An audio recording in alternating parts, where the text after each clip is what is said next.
weekly stock commentaries where I share my personal opinion and insight of what's happening on some stocks listed under the Philippine stock market. If you want exclusive investing related contents in the Philippine stock market, check the pinned comment. Meron din akong Facebook page, search for the Retail Fund Manager PH kapag kapag hindi ulit ako tinatamad, pupost-post ulit ako doon. Okay? So ongoing pa rin yung earnings season Q1 2026 ng mga companies. So ano to? And insider buying kaagad oh.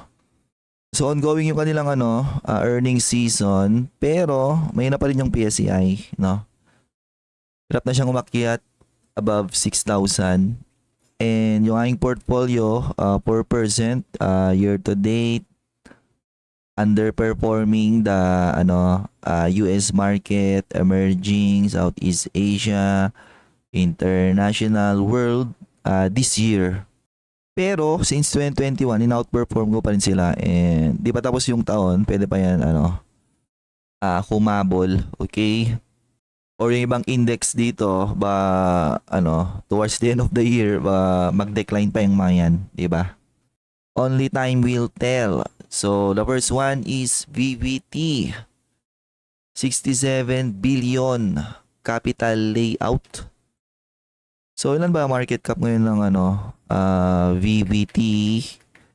Ano to up and coming na power player.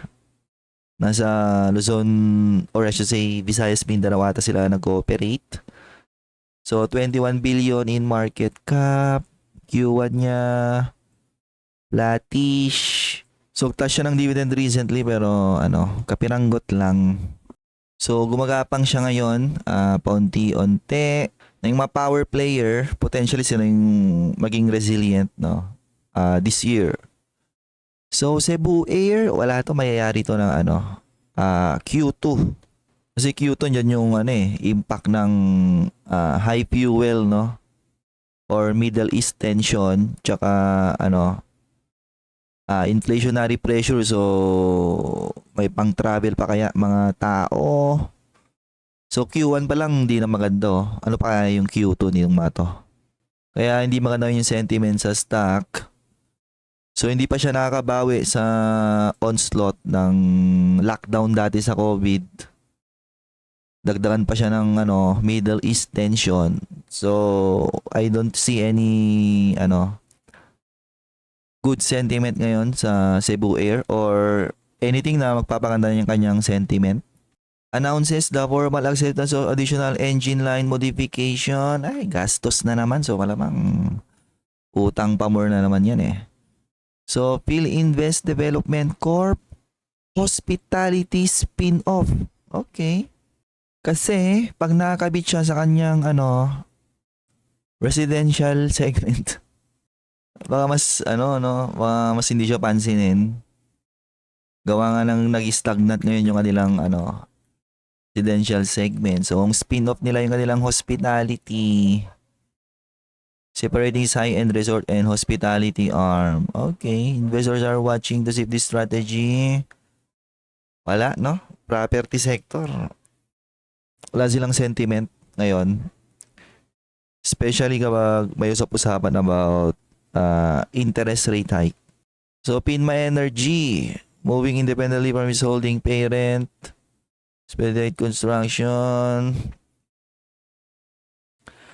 Solar, mahal pa rin kuryente sa Pilipinas. So, PHN, nagde-decline na naman siya.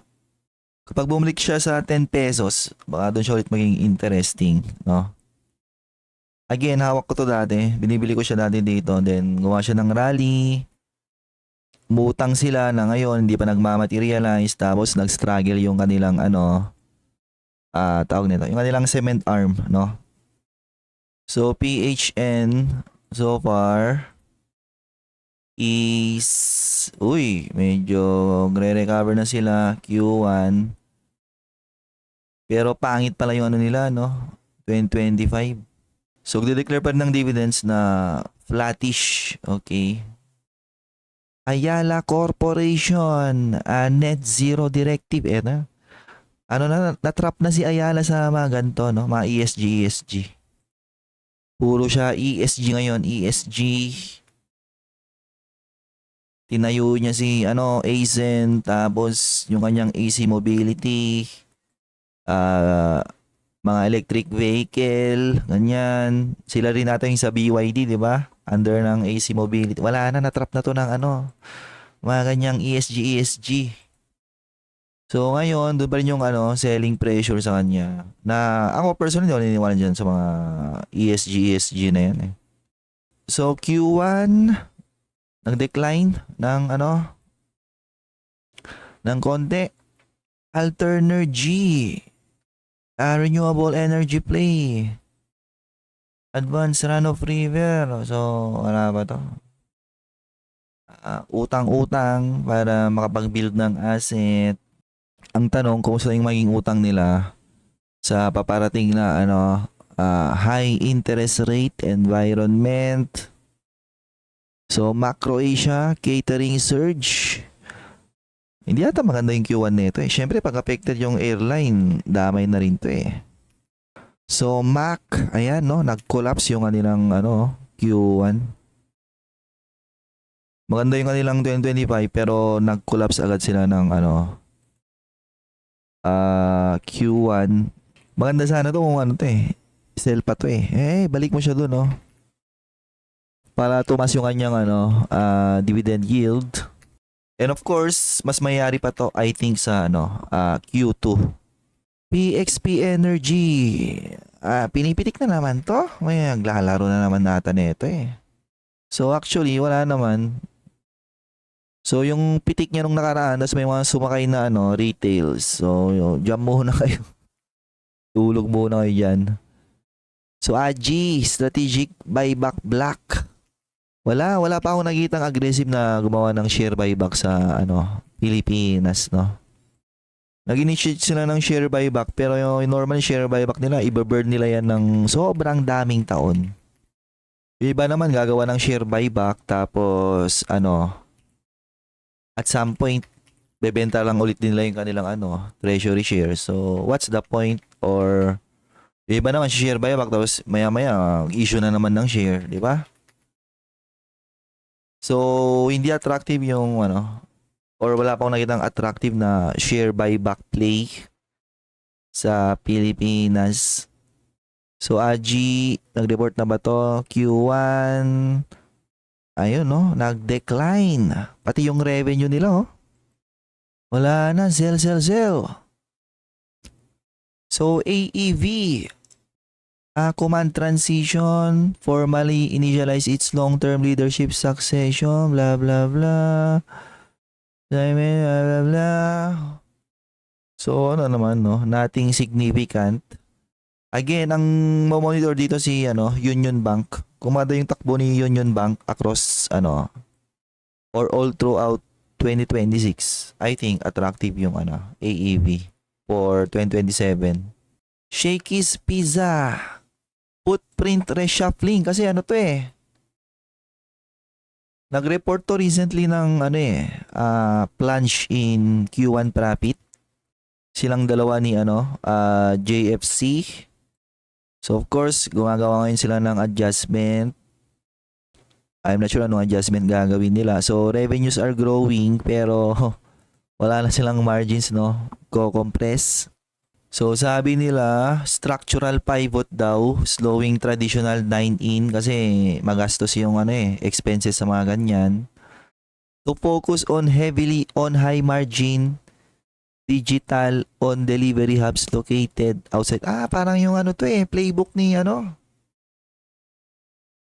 playbook ni FCG, Angel's Pizza. We'll see kung mamaterialize yan. Okay. Number 12, Shell Philippines Terminal Upgrade. Wala. Bibili pa ba nito? Mahirapan na lang makarecover. No? So, ayan, collapse na naman siya. Again, hindi attractive yung mga ganitong klase ng business, no? Mga downstream, taga-benta lang, taga-distribute.